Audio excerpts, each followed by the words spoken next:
예, 오늘 무리를 걷는 믿음이라는 제목으로 하나님 말씀 증거합니다. 우리가 지난주에 오병이어의 사건을 살펴봤죠. 예, 그리고 연이어서 나오는 오늘 기적 무리를 걷는 예수님에 대해서 두 가지 기적이 나란히 이어지는 사건을 보게 되는데요. 이 두 가지 이적을 통해서 예수가 과연 누구신가 이거를 잘 보여주고 있습니다. 22절, 23절을 같이 한번 읽어보죠. 시작. 예수께서 즉시 제자들을 재촉하사 자기가 무리를 보내는 동안에 배를 타고 앞서 건너편으로 가게 하시고 무리를 보내신 후에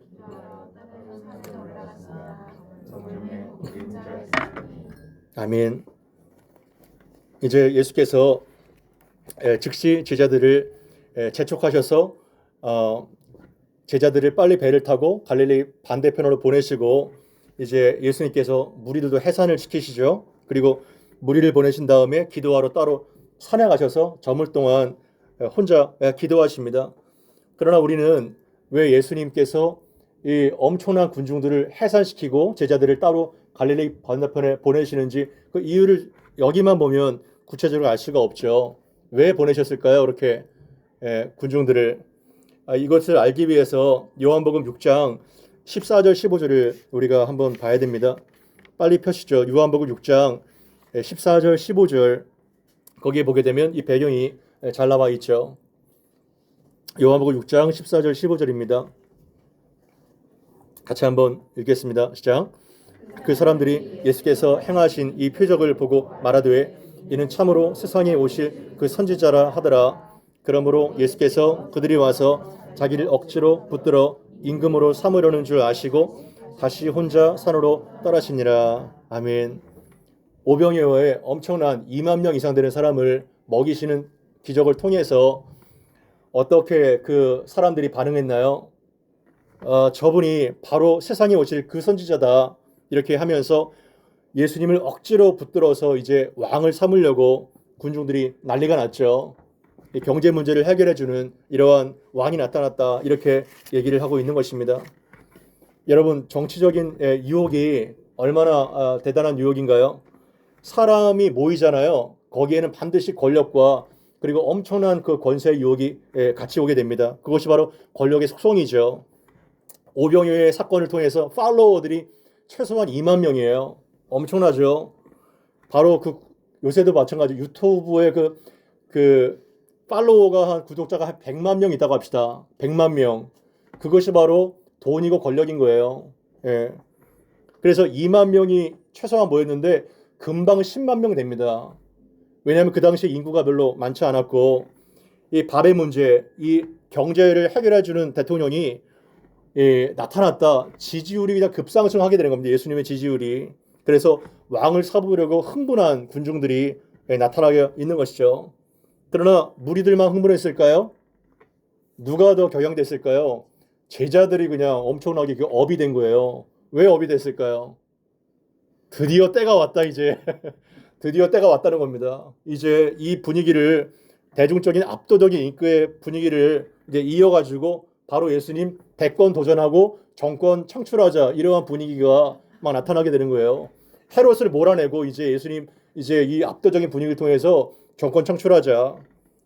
그러나 예수님께서는 이러한 업된 분위기를 억지로 떼놔서 22절에 재촉하사 이 단어가요. 굉장히 강압적인 단어입니다. 억지로 무리들과 제자들을 떼놓고 너희들은 저쪽에 가 있어 하면서 막 등짝을 때리면서 막 그 서둘러서 보냈을 거예요. 여러분 참 너무나도 이해가 안 되지 않나요? 여러분 정치라든가 사업이라든가 뭐가 중요해요? 타이밍이 중요해요. 타이밍이. 물 막 들어왔을 때 노져야죠. 그죠? 물이 들어왔을 때. 예수님 이 엄청난 절호의 타이밍을 왜 활용하지 않으시고 제자들이 막 이렇게 따질 수도 있어요.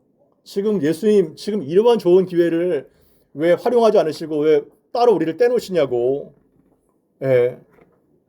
막 이런 상황이죠. 그러나 예수님의 관심은 뭐예요? 예수님이 지난주에 생명의 떡을 통해서 무엇하러 오셨다고 말씀하셨어요? 그분은 인기와 권력에 편성되는 분이 아니라 자기가 죽어서 생명의 떡 자체가 되기 위해서 오셨다고 말씀드렸죠. 십자가의 사건이 생명의 떡과 연관이 되고 있는 것입니다. 우리는 이러한 상황에서 예수님이 왜 이런 행동을 했고 왜 따로 기도를 했고 또 무엇을 위해서 기도하셨을까 이런 것들을 질문해야 되는 것입니다. 예수님 그러면 다 이러한 무리를 막 흩어버리시고 따로 한적한 산에 올라가셔서 무엇을 위해서 왜 기도를 하셨을까요? 이게 되게 중요한 겁니다. 무엇을 기도하셨을까요, 예수님? 예수님도 인간이에요, 인간. 권력에 대한 미혹이 있는 거예요. 우리가 공생이 시작되기 전에 사탄의 그 세 가지의 미혹이 있지 않습니까? 권력이 주는 그 힘이 얼마나 파워풀한지요. 그 유혹을 너무나도 강하게 예수님 또 받으셨기 때문에 성부 하나님과의 독대를 통해서 이 사명을 끝까지 갈 수 있도록 힘을 달라고 기도하신 거예요. 권력과 성공의 그 엄청난 그 미혹을 뿌리치고 인류의 죄를 대속하기 위한 그 십자가를 계속해서 뚜벅뚜벅 걸어갈 수 있도록 힘을 달라고 기도하신 겁니다. 우리의 본성을 거스려요, 십자가는요. 우리의 본성은 뭐예요? 인기와 지지와 성공과 이러한 안정된 것들을 통해서 무언가 대단한 자아 실현을 하는 것이 우리의 본성이에요. 그러나 십자가는 그거를 거스릅니다. 우리의 본성을. 그래서 우리 안에 헤롯이 있는가 아니면 예수님이 있는가 살펴봐야 됩니다. 지금 이게 14장에서 헤롯의 그런 그 망령된 세례 요한을 죽여버리는 그러한 것들, 오병이어의 사건, 무리를 걷는 예수님이 다 연결되어 있는 거예요. 세 가지가. 이런 것들이 연결되어 있는 거예요. 여러분의 삶의 목적이 무엇인가요? 특히 크리스찬의 삶의 목적이 무엇인가요? 그것은 자기 실현이 아닙니다. 자기 부인인 거예요. 아멘? 예, 자기 실현이 아닙니다. 세상은 메슬로우의 욕구 5단계만 봐도 꼭대기에 뭐가 있어요? 자아 실현이 있어요. 예, 자기를 실현하려고 하려고 해요. 그게 나쁜 것만은 아니지만 그것이 왕자리에 있을 때 어떻게 보면 종교를 이용하는 거예요. 그러나 우리의 크리스찬들은요, 자기 실현이 아니라 일관되게 예수님께서 나의 제자가 되려거든 뭐가 되어야 된다 그랬어요? 자기를 부인하고 자기 십자가를 지고 나를 따르라 이렇게 말씀하신 거예요. 그래서 자아가 죽는 것이 성도의 삶의 목적인 것입니다. 본성을 거스르죠. 더 유명해지고 더 성공하고 대중적 지지를 받기 위해서 기도하신 것이 아니라 내가 더 낮아지고 죽고 그리고 희생하는 길을 갈아갈 수 있도록 기도하신 거예요. 기도 제목 자체가 다르죠. 그래야 하나님께서 그러한 죽은 나를 통해서 일하실 수가 있는 겁니다. 그래서 24절에 같이 한번 읽어보죠. 24절 시작. 배가 이미 육지에서 술이나 떠나서 바람이 거스름으로 물결로 말미암아 이제 예수께서 제자들을 그냥 떠밀다시피 반대편으로 보냈는데요. 그 제자들이 탄 배가 어떠한 지금 상황 가운데 있습니까? 역풍이 불어가지고 거친 파도가 쳐서 심한 어려움에 봉착했다고 말씀하고 있는 것이죠. 그냥 종전까지만 해도 그냥 어떻게 돼요? 몇 시간 전까지만 해도 이제 우리 장관 하나씩 해먹는다. 너는 무슨 장관, 너는 내무부 장관, 뭐 이거 엄청 업됐다가 지금 완전히 그냥 이제 역풍이 불어서 물에 빠진 생쥐 꼴이 된 거예요. 갑자기 그냥 이렇게 되다가 그냥 추락해 버린 거죠. 여러분 이게 바로 인생인 거예요. 뭐 엄청나게 그냥 예수님 이제 대통령 된다 이러한 분위기에서 완전히 역풍이 부니까 얼마나 그냥 죽을 맛이에요. 그래서 인생은요 대박이 터졌다고 해서 교만할 것도 없고 쪽박이 났다고 해서 침체될 것도 없어요. 예수님 안에 우리가 있다면 예수님께서 그 고난의 현장을 보시고 찾아오시는 것들을 보게 되죠. 배경 구절인 마가복음 6장 48절에 보게 되면 바람이 거스림으로 제자들이 힘겹게 노젓는 것을 예수님이 보시고 돼 있어요. 보시고 누가 보셨어요? 예수님이 고난 가운데 있는 제자들을 보셨다는 거죠. 여러분들은 어떤가요? 여러분들이 정말 남모르는 고난과 아픔 가운데 버겁게 풍랑을 이기면서 살고 계신가요? 예수님 그 현장 가운데 찾아가실 수 있다는 거예요. 어떠한 상황이든 그것이 바로 새벽 미명이건 가서 예수께서 당신을 구원하시고 그리고 은혜를 베풀어 주신다는 겁니다. 그러한 정황에서 이제 무리를 걸어오신 예수님을 나타나고 있는데요. 우리 25절에서 27절까지 같이 한번 읽어보겠습니다. 시작. 밤 사경에 예수께서 바다 위로 걸어서 제자들에게 오시니 제자들이 그가 바다 위로 걸어오심을 보고 놀라 유령이라 하며 무서워하여 소리를 지르거늘 예수께서 즉시 이르시되 안심하라 나니 두려워하지 말라. 아멘. 밤 사경은 새벽 3시 이후를 말합니다. 한 이른 새벽이에요. 새벽 서너 시경인데요. 예수께서 고난당하는 제자들에게 바다 위를 걸어서 제자들에게 가신 거예요. 바다 위를 걸어서.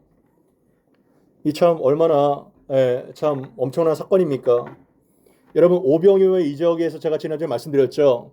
성경에 나타나는 모든 이적은 뭐와 연관돼야 된다는 거예요? 기억나세요? 성경에 나타나는 모든 이적은 뭐와 연관돼야 된다 그랬죠? 메시지와 연관된다고 했죠. 메시지와 연관되지 않는 기적은 그냥 퍼포먼스로 끝나는 거예요. 그래서 오병이어의 기적의 참뜻이 뭐라고 말씀드렸나요? 생명의 떡으로 오신 예수님을 요한복음에는 해석해 주시잖아요. 그냥 빵만 먹인 것이 아니라 빵의 문제, 경제 문제를 해결해 주신 것이 아니라 이 떡을 먹는 자마다 살게 되는 것이고 내게 오는 자는 결코 줄이지 아니할 것이고 내가 나오는 자는 절대로 목마르지 않는 그 영광을 오병이어의 기적을 해석함으로써 생명의 떡과 연관되는 거예요. 그렇다면 오늘에 나타난 사건 무리를 걷는 예수님은 어떠한 해석을 우리가 할 수 있을까요? 무엇을 나타내고자 예수님께서 무리를 걸어서 제자들에게 가신 걸까요? 그것이 중요한 것입니다. 기적은 아무렇게나 발생하지 않아요. 그것을 통해서 하나님께서 여러분들에게 알려주시는 메시지가 있다는 겁니다. 예수께서 무리를 걸으신 이것은요. 구약 성경을 알아야 돼요. 여러분 신약만 알면 절대로 이 해석이 안 됩니다. 구약을 통해서 신약을 풀어야 이러한 해석이 되는 것이죠. 구약에서 여러분들 통독할 때 무리를 걷는다는 표현을 자주 만났을 거예요. 그죠? 그죠? 생소하신가요? 그 무리를 걷는다는 표현이 자주 나타나는데 주로 누구에게 이러한 표현이 쓰여지고 있나요? 무리를 걷는다는 표현이 여호와 하나님께 이 표현이 쓰여지고 있는 거예요. 몇 가지 용례를 한번 볼까요? 욥기 9장 8절을 봅시다. 욥기 9장 8절. 빨리 한번 찾아보시죠. 한 3가지 용례를 찾아볼게요. 뭐 굉장히 많지만 몇 가지 용례를 보겠습니다. 욥기 9장 8절입니다. 같이 한번 읽습니다. 시작. 그가 홀로 하늘을 펴시며 바다 물결을 밟으시며 여호와 하나님께서 바다 물결을 밟으신다는 표현을 하고 있어요. 이사야 43장 16절도 마찬가지죠. 이사야 43장 16절 거기에도 보게 되면 나 여호와가 이같이 말하노라 바다 가운데 길을 큰 물 가운데 지름길을 내고 누가 바다 가운데 길을 내세요? 여호와 하나님. 그리고 큰 물 가운데 지름길을 내셔서 그 지름길로 지나가시는 모습을 보게 되죠. 그리고 하박국 3장 15절에도 주께서 말을 타시고 곧 바다 곧 큰 물의 파도를 밟으셨나이다. 바다 물결을 밟으시고 큰 물의 파도를 밟으셨다는 표현이 반복적으로 나와요. 이것이 바로 여호와 하나님께만 해당되는 얘기죠. 보통 그 성경에서 바다라고 말할 때 이 바다는 어떠한 것을 상징하나요? 혼돈과 어둠과 무질서의 세계를 바로 바다로 표현합니다. 하나님을 대적하는 어떤 사탄의 세력, 그것을 바다라고 얘기하죠. 그러니까 바다를 짓밟고 바다를 밟으셨다는 것은 뭔가요? 혼돈과 이 악의 세력과 하나님을 대적하는 이 세력을 밟으시고 창조주 하나님의 주권을 나타내셨다. 내가 바로 여호와다. 이거를 지금 말씀하고 있는 겁니다. 아멘. 헤롯의 권세와는 비교될 수 없는 창조주 하나님의 권세가 바로 누구라는 거예요? 예수의 권세라는 거죠. 예수. 그래서 혼돈과 어둠의 세력을 밟으시는 이러한 표현으로 예수님께서 나타나고 있는 거예요. 그래서 뭐 그냥 다리가 없으니까 바다 물을 걸어서 오신 것이 아니라 이것을 보여주시기 위해서 오신 것이죠. 그래서 오늘 사건에서 가장 중요한 표현 중에 하나가 뭐냐 하면 33절에 이 모든 것들을 다 보고 제자들이 예수께 경배하면서 어떠한 말이 토해져 나와요. 진실로 당신은 하나님의 아들이로서이다. 하나님이십니다. 이 고백이 절정 클라이막스에 이르게 되는 것이죠. 그러한 상황에서 자신의 신적 능력을 통하여 바다를 걸어서 제자들에게 이제 가고 있는데 반대로 제자들은 어떠한 상황인 거예요? 너무 그냥 두려움과 패닉에 사로잡혀가지고 그냥 기진맥진해요. 두려움과 혼돈에 그냥 빠져 있습니다. 수시간 동안 풍랑 가운데 지금 헤매고 있죠. 그런 상태에서 갑자기 희끗희끗한 물체가 그 이른 새벽에 다가오니까 어떻게 되겠어요? 뭐 기겁을 하고 그냥 막 소리를 지르면서 유령이다 이렇게 얘기를 한 거죠. 한국 사람은 뭐라고 말할까요? 여러분들 뭐라고 말씀하실까요? 그 귀신이다 하면서 그냥 나자뻗 떠드는 거예요. 귀신이다. 예. 옛날에 그 전설의 고양이 있었어요. 제가 어렸을 때. 예. 전설의 고양이 그 한해숙을 아는 사람 혹시 있나 모르겠네요. 구미호. 아마 그 사람을 알면 올드 세대입니다. 그 사람을 안다는 것은 대부분 아마 모르실 거예요. 저는 왜 어렸을 때 한해숙 그냥 구미호 그냥 뭐 빨간 주머니, 노란 주머니, 파란 주머니 그런 게 있어요. 그 막 입을 뒤집어쓰고 막 이렇게 보잖아요. 항상 이렇게 볼 건 다 뭐 입을 뒤집어서 봤던 게 기억나는데요. 뭐 심장이 막 쫄깃쫄깃해주죠.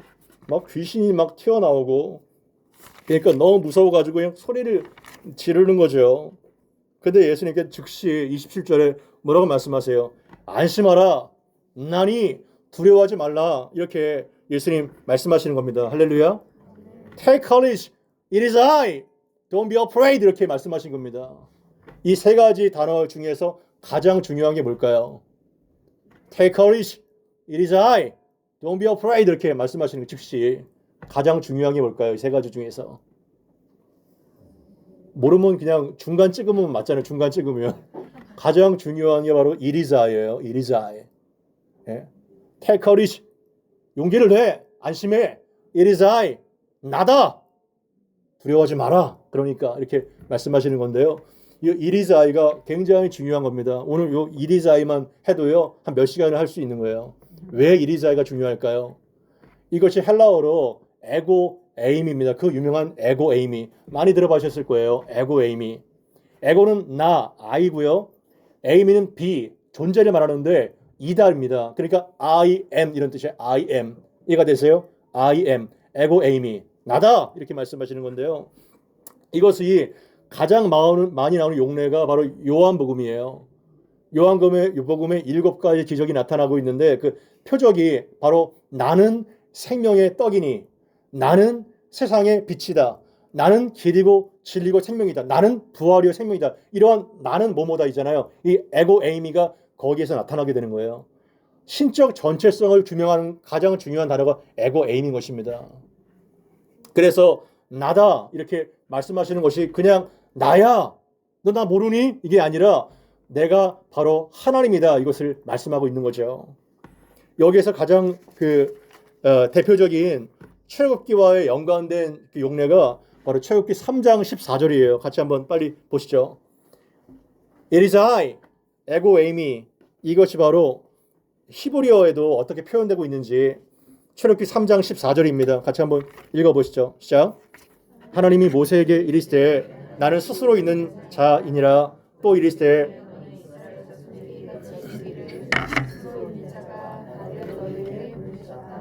아멘. 굉장히 중요한 본문이죠. 떡이 나무에서 모세가 여호와 하나님을 만났죠. 그리고 소명을 받게 됩니다. 그래서 모세가 이스라엘 백성들이 너를 보내신 이가 누구냐 묻는다면 저는 어떻게 대답해야 됩니까? 이때 바로 하나님께서 나는 스스로 있는 자다. 이렇게 말해라. 이렇게 얘기하고 있는 거예요. 근데 이게 되게 재밌는 게 뭐냐면요. 스스로 있는 자가 I am who I am 이런 뜻이에요. 우리나라 말로 말하면 뭐래요? 나야? 나는 나야. 나는 나야. 이렇게 표현할 수 있는 겁니다. 집사님 이름이 어떻게 되세요? 이렇게 물었을 때 나는 납니다. 이렇게 표현하면 얼마나 이게 우스꽝스러운 거예요. 그러니까 하나님의 이름은 사실 아니라 그 존재 자체가 그분의 이름이 되는 거죠. 설명할 수 없는, 어떻게 말로 표현할 수 없는 그분의 존재가 바로 I am who I am. 이것이 바로 에고 에임이 똑같은 말이에요. 스스로 있는 자라는 겁니다. 전능자라는 거죠. 그러니까 take courage. It is I. It is I가 뭐냐 하면 바로 내가 예수를 넘어 선지자를 넘어 내가 바로 그 창조주 하나님이다. 이렇게 말씀하시는 거예요. 그래서 너희들은 어떠한 상황에서도 두려워할 필요가 없다고 말씀하시는 것이죠. 아멘. 사람이 말해도 힘을 얻는데 하나님께서 말씀하신 것은 뭐예요? 절대 안전과 절대 보호를 말씀하시는 거예요. 절대 안전과 절대 보호. 용기와 안심은요, 두려운 상황 가운데 용기와 안심, 뭐 힘이 나와야 내죠. 그죠? 어디서 나와요? 그 용기와 안심이? 바로 It is I, 전능자 하나님께서 나와 함께 하신다는 그 믿음에서 그 용기와 안심이 나오게 되는 겁니다. 아멘. 여러분들이 그래서 어떠한 상황 가운데서도 이 하나님의 임재를 절대 잊지 마시고 그 믿음으로 살아가게 되기를 바라는 것입니다. 그런데 재밌는 게 베드로가 엉뚱한 이 요청을 하고 있어요. 28절 29절을 같이 한번 읽어봅시다. 시작. 베드로가 대답하여 이르되 주여 나를 명하사 무리로 오라 하소서 하니 오라 하시니 베드로가 배에서 내려 무리로 걸어서 예수께로 가되. 근데 갑자기 이러한 상황에서 It is I, 나다, 두려워하지 말라, 이러한 상황 가운데 제자들이 약간 안심이 됐을 거예요. 그런데 베드로가 즉시 어떻게 요청을 하냐면 주여 만일 주님이 주거든 나를 명해서 물결 위로 오르게 해달라고 이렇게 요청을 하고 있는 겁니다. 어때요 여러분? 이런 상황이 한번 연상되세요? 지금 풍랑이 이는 캄캄한 바다입니다. 새벽이에요. 그런데 이리자 나다, 안심해, 이러니까 갑자기 베드로가 뚱딴지같이 주님이시거든 나를 명해서 배 밖으로 나와서 당신에게 가게 해주세요. 이게 제정신입니까 지금 베드로가? 그 상황을 연상해 본다면 그 나머지 11제자가 뭐라고 생각했겠어요? 야, 네가 진작 또라이인 줄 알았지만 너 진짜 또라이구나. 예, 지금 배 밖에 나간다는 것은 뭐예요? 지금 죽는 거예요, 죽는 거. 예, 그런 상황에서 베드로가 어떻게 배 밖으로 나와서 걷게 해달라고 요청할 수 있냐고요, 감히. 예. 그리고 이러한 상황은 마태만 유일하게 기록하고 있거든요. 무리를 걷는 예수님은 지금 복음서에서 자주 나타나는데 이 무리를 걷게 해달라는 베드로의 요청은 마태만 유일하게 기록되고 있어요. 그럼 마태는 왜 이런 상황에서 이거를 기록해 놨을까요? 여러 가지 질문을 할 수 있겠죠. 여러분 같으면 베드로처럼 예수님 나를 걷게 해주세요, 무리로 그 배 밖에 나올 수 있어요? 배 밖에?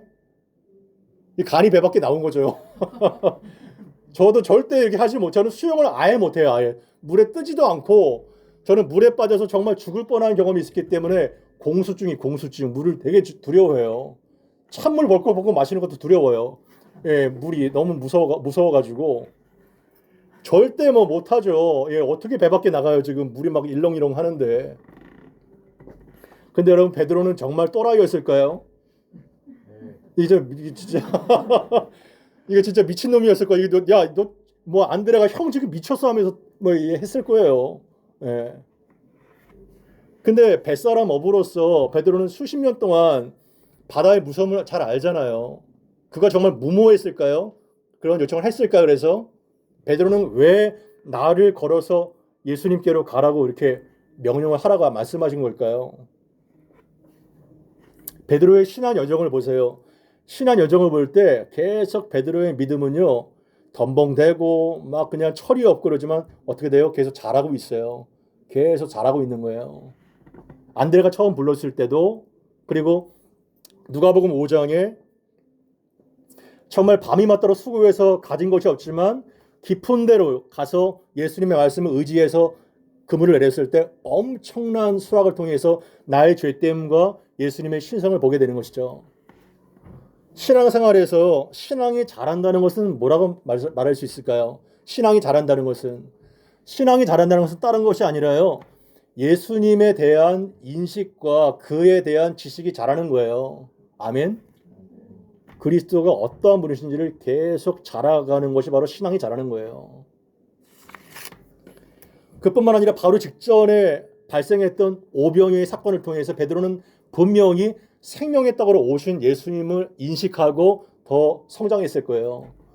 그래서 무리들이 다 어렵다고 다 떠났는데 예수님 제자들에게도 말씀하시잖아요. 너희도 가려느냐? 그럴 때 베드로가 뭐라고 대답해요?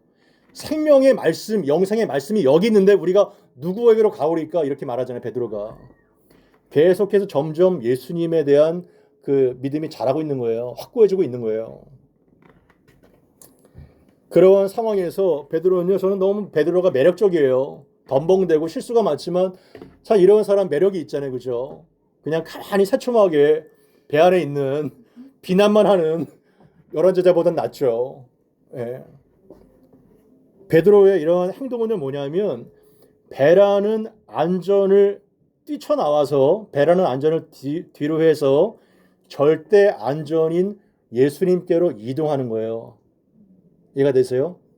배는 물결에서 가장 안전한 곳이잖아요. 그러나 이 안전을 뛰쳐나와서 배 밖으로 나와서 절대 안전인 하나님 자신이 되시는 예수님께로 걸어가고자 하는 베드로의 믿음과 의지가 담겨 있는 거예요. 아멘. 결국은 믿는다는 것은요, 실제적인 액션을 포함하는 거예요. 나의 안전을 포기하는 거예요. 우리는 베드로의 이러한 정말 천진한 행동을 통해서 거바인마 너 빠져 죽잖아. 이러한 물에 빠진 것만 생각하지 그 사람의 이런 위대한 비상한 믿음에 대해서는 저평가를 해요. 그러나 열한 제자는 비난만 하잖아요. 하지만 베드로는 인류 역사상 유일하게 물 위를 예수님처럼 걸었던 사람인 거예요. 할렐루야. 인류 역사상 유일하게. 실제 사건이에요. 누구나 땅을 걸을 수는 있지만 믿음은 물 위를 걷게 만들어요. 땅을 다 걷죠. 그러나 믿음은 물 위를 걷게 만들어요. 그래서 베드로가 배 밖에 나와가지고 첨벙거리는 물을 딱 밟았을 때 어떠한 느낌이 감지가 됐을까요? 발이 그냥 쑥 빠지는 것이 아니라 발이 그냥 빠지다가 딱 걸리는 거예요. 대리석 같은 딱딱감을 느끼는 거예요. 대리석을 이제 밟는 거예요. 얼마나 신기했을까요? 여러분들은 무엇이 나의 안전이라고 생각하시나요? 솔직하게 무엇이 여러분들의 안전이에요? 여러분들이 쌓아오는 부와 어떤 명성과 안전의 틀이 있잖아요. 관계망이 있잖아요. 뭐가 있잖아요. 그런 것들이 있을 때 나는 안전하다고 생각하잖아요. 근데요, 그러한 쌓아내온 부와 인맥과 나의 능력도 이러한 풍랑과 위기의 순간에 그냥 한 방에 날아갑니다. 한 방에. 그래서 여러분들의 안전은 여러분들이 안전하다고 하는 그 틀을 절대 깨지 못해요. 우리의 이성으로는 절대 깨지도 않고 깨고 싶은 마음도 없어요. 그러나 이 배라는 틀을 깨서 배 밖으로 뛰쳐나왔을 때 그러한 예수님의 신성과 능력을 경험하게 되는 거예요. 아멘. 그게 믿음인 거예요. 그게. 그래서 우리의 안전은 배가 아니라 하늘과 땅과 바다를 창조하신 예수 그리스도십니다. 그게 우리의 안전이에요. 이처럼 믿음은요, 그냥 신앙적인 종교적인 용어가 아니라 실제로 우리의 삶 가운데 기적을 창출할 수 있는 그 에너지가 바로 믿음인 거예요. 겨자씨만한 믿음만 있으면 뽕나무가 뽑히게 되고 산이 들려서 바다 가운데 빠지는 엄청난 역사가 있게 된다는 거예요. 그게 진짜 믿음인 거죠. 그러나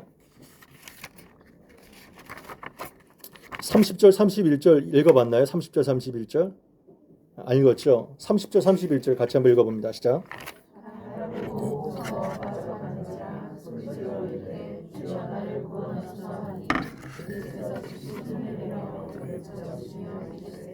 믿음이 작은 자여 왜 의심하였느냐 하시고 아멘.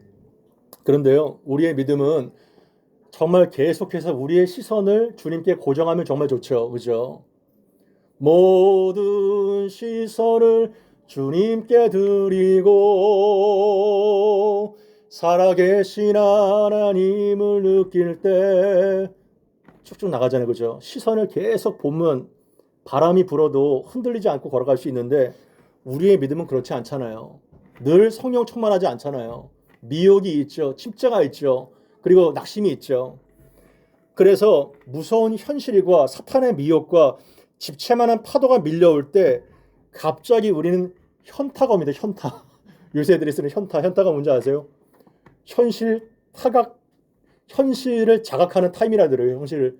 지금 내가 이상하네. 내가 걷고 있네.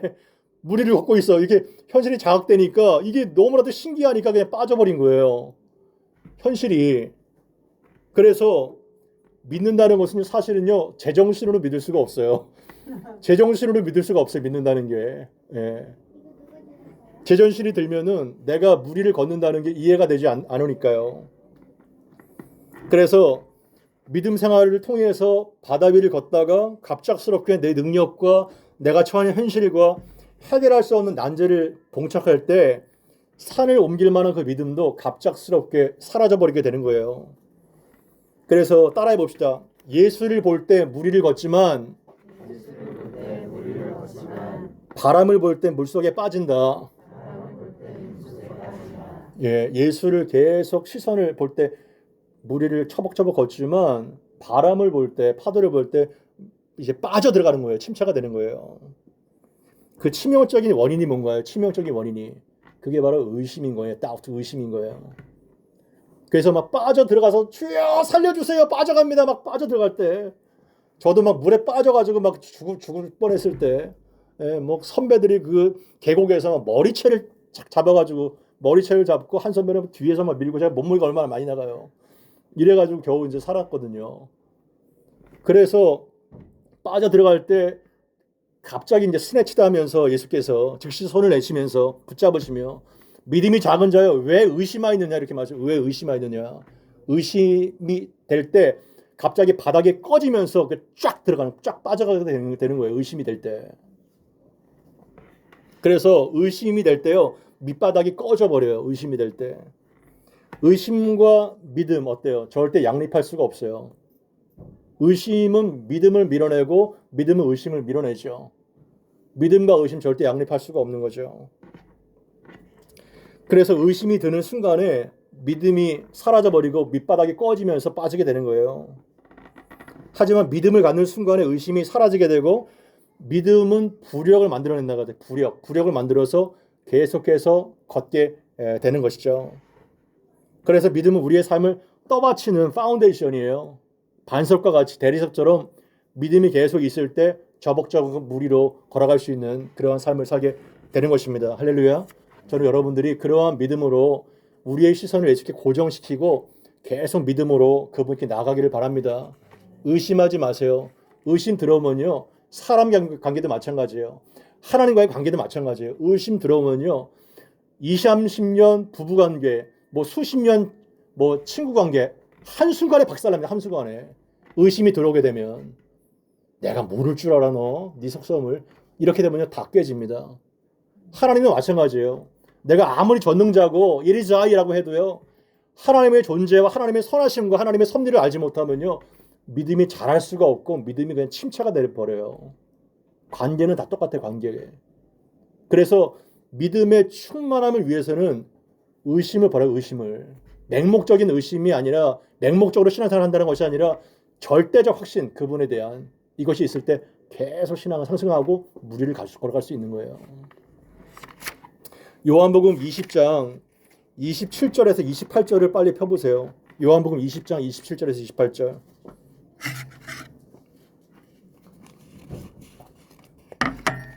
같이 한번 읽어보겠습니다. 시작. 도마에게 이르시되 내 손가락을 이리 내밀어 내 손을 보고 내 손을 내밀어 내 옆구리에 넣어보라. 그리하여 믿음 없는 자가 되지 말고 믿는 자가 되라. 도마가 대답하여 이르되 나의 주님이시요 나의 하나님이시나이다. 아멘. 부활하신 예수께서 의심 많은 도마에게 나타나셔서 하신 말씀이에요. 도마에게 뭐라고 말씀하세요? 그래 네가 의심이 많았지. 나 너 이해해. 하지만 지금 네 손가락을 끄집어내 가지고 내 손을 봐봐. 못 박힌 내 손을 봐봐. 그리고 네 손가락을 내려서 창에 찔린 내 옆구리에 한번 넣어봐. 그래서 믿음 없는 자가 되지 말고 믿는 자가 되라. 아멘. 믿음 없는 자가 되지 말고 믿는 자가 되라. 얼마나 이게 충격적인 말씀이에요. 여러분 불신과 의심은요 굉장히 가볍게 취급돼요. 신앙 안에서 뭐 간음이라든가 뭐 도둑질이라든가 거짓말 이게 뭐 저기죠. 근데요 신앙 안에서는 이 불신과 의심이 가장 심각한 죄입니다. 가장 심각한 죄. 왠지 아세요? 창조주 하나님, 구속주 예수님의 그 존재 자체를 믿지 않기 때문에 그런 거죠.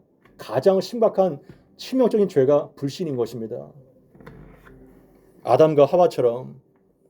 그래서 도마가 이것이 해결되니까 진짜 너 봤을까요? 진짜 만져봤을까요?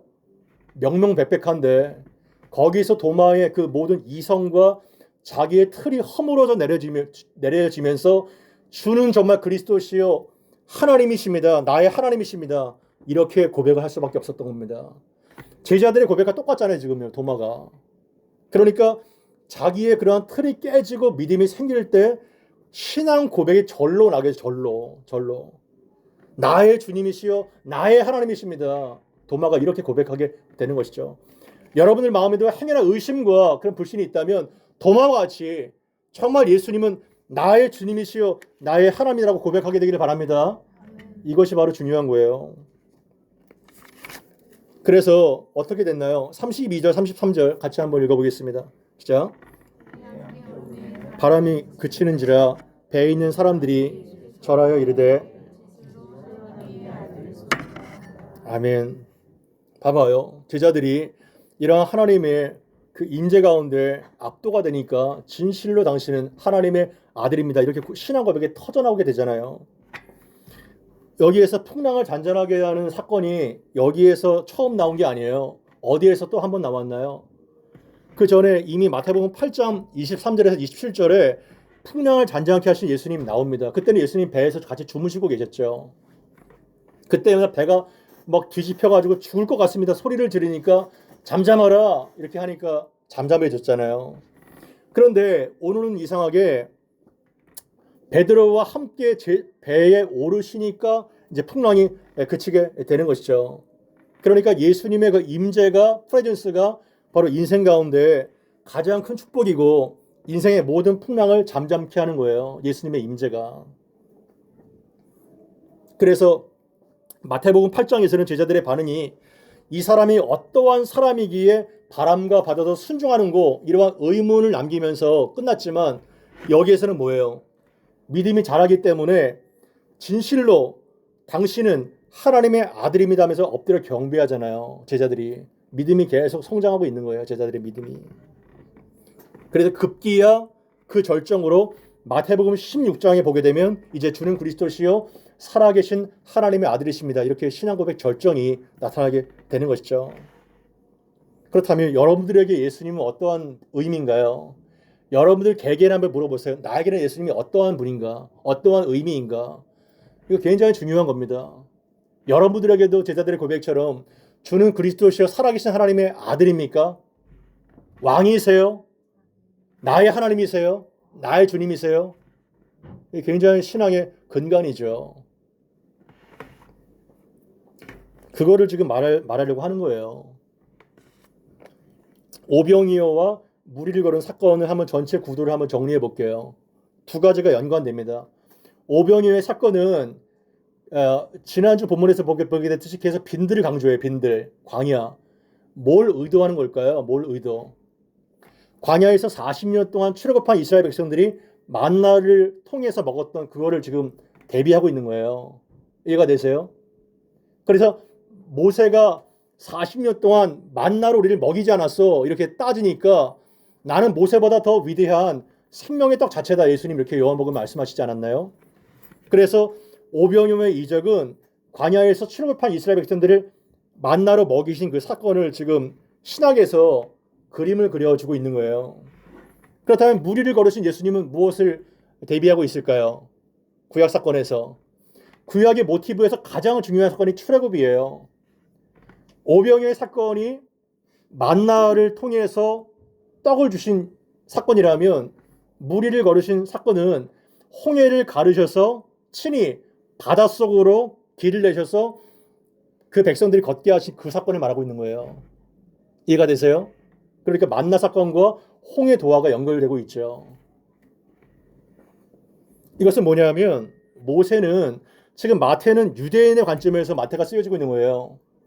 마태가 처음에 말씀드렸듯이 그 구조가 1장부터 28장까지가 있는데 5개의 메시지 가운데 중간중간 이적과 스토리가 삽입되어 있는 구조로 말씀드렸죠.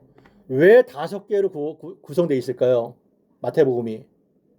모세 오경을 나타나고 있는 거예요. 모세 오경. 창출, 레민신. 그래서 구약의 모세는 이스라엘 백성들을 애굽의 압제 가운데 끄집어내서 광야를 통과해서 약속의 땅 가나안으로 인도하잖아요. 마찬가지로 예수님은 새 모세예요. 뉴 모세스. 새 모세이신 예수님은 모든 인류 그리고 뉴 이스라엘, 우리가 말하는 뉴 이스라엘이에요. 구원받은 뉴 이스라엘을 애굽이 아니라 죄와 사망의 압제 가운데 있는 우리를 구출해서 끄집어내가지고 가나안 땅이 아니라 영원한 하나님의 나라로 인도하시는 그 과정이 바로 여기에서 보여주는 그림이에요. 이해가 되세요? 이 그림을 알아야 오병이어의 사건과 홍해도와 사건이 해석이 되는 거예요. 왜 베드로를 마태가 무리를 걷는 것을 유일하게 기록해 놨을까요? 그것은 마태복음에 1차 독자가 있어요. 1차 독자. 우리는 2차 독자예요. 1차 독자는 지금 1세기 고난과 순교와 핍박 가운데 있는 그 사람들인 거예요. 그 사람들에게 엄청난 믿음을 심겨주는 거예요. 베드로의 무리 걷는 사건이. 예수만이 그 무리를 뚫고 걸은 사건이 아니라 나도 베드로처럼 믿음으로 살 때 어떠한 고난과 풍랑과 한나라의 물결도 걸어갈 수 있다는 것을 보여주고 있는 거예요. 할렐루야. 그래서 1세기 고난과 핍박 가운데 있는 1차 독자가 얼마나 이 마태복음을 공람하면서 큰 위로를 받았겠어요. 그래서 예수님만 무리를 걸은 것이 아니라 그 살아있는 믿음을 갖고 있는 우리도 현실 세계에서 예수의 시선을 고정시킬 때 그 믿음으로 또박또박 그 무리를 걸어서 살 수 있다는 거예요. 할렐루야. 그렇게 살아가십시다. 그렇게 살아가야 됩니다. 말씀을 정리할까요? 우리의 삶의 목적은요, 자기 실현이 아니에요. 자기 부인입니다. 이게 잘 알고 계세요. 우리가 예수의 길을 따라갈 때 하나님께서 우리에게 부도 주시고 돈도 주시고 편안한 삶도 주시고 이거는요 부수적으로 따라오는 것이지 우리가 추구해야 될 목적이 아닌 거예요. 우리는 자기 부인입니다. 자기 부인. 그럴 때 하나님께서는 죽은 나를 통해서 계속 당신의 역사를 이룰 수가 있는 거예요. 그래서 우리의 기도는요 소원 성취가 아니라 계속해서 우리를 꺾는 과정인 거예요. 나의 의지를 꺾고 욕망을 꺾고 음란을 꺾고 탐욕을 꺾고 꺾는 과정이에요. 그거를 꺾도록 기도하는 꺾도록. 그리고 무엇이 여러분들에게 두려움을 줘요? 뭐가 두려운 거예요? 사람이 두렵나요? 환경이 두렵나요? 어떤 건강이 두렵나요? 어떠한 것도 It is I am. 내가 바로 하나님이다. 거기에서 다 끝나버리는 거예요. 어떠한 고난과 두려움도 여호와 하나님을 능가할 고난이 없어요. 할렐루야. It is I. 나다. 끝난 겁니다. 그러면. 그래서 바다를 밟고 이 어둠과 혼돈의 세력을 밟고 오시는 거예요. 그 모든 고난과 어둠의 세력은 다 주 예수 안에 복속되는 거예요. 복속. 왕이신 그분 앞에. 그리고 우리가 땅을 걷듯이 예수께 시선을 고정할 때 저벅저벅 물 위를 걷게 되는 거예요. 이상한 기적이 계속 반복되는 거예요. 일상 가운데. 걸어지는 겁니다. 어떨 때? 우리의 믿음이 바람이 아니라 예수를 계속 바라볼 때. 절대 의심하지 마세요. 다른 거는 뭐 사람은 믿을 존재가 아니잖아요. 근데 예수님, 하나님 의심하지 마세요. 절대적인 선과 절대적인 섭리로 여러분들을 인도하십니다. 그리고 마지막에 뭐예요? 고백이? 탄성이 나오잖아요. 제자들이 이것을 보면서 탄성이 나오잖아요. 진실로 당신은 하나님의 아들입니다. 이 고백이 그냥 탄성으로 나오게 되는 거예요. 어떨 때? 예수가 누구인지를 알아갈 때. 그래서 저도 그렇고 여러분들도 계속 자라가야 되는 거예요. 신앙이. 아, 예수님이 사람이 아니라 정말 하나님의 아들이시구나. 그런 놀라운 고백으로 정말 무리를 걷는 그런 엄청난 기적이 일상이 되는 여러분의 삶 되기를 바랍니다. 들은 말씀 기억하면서 함께 합심하여 기도하겠습니다.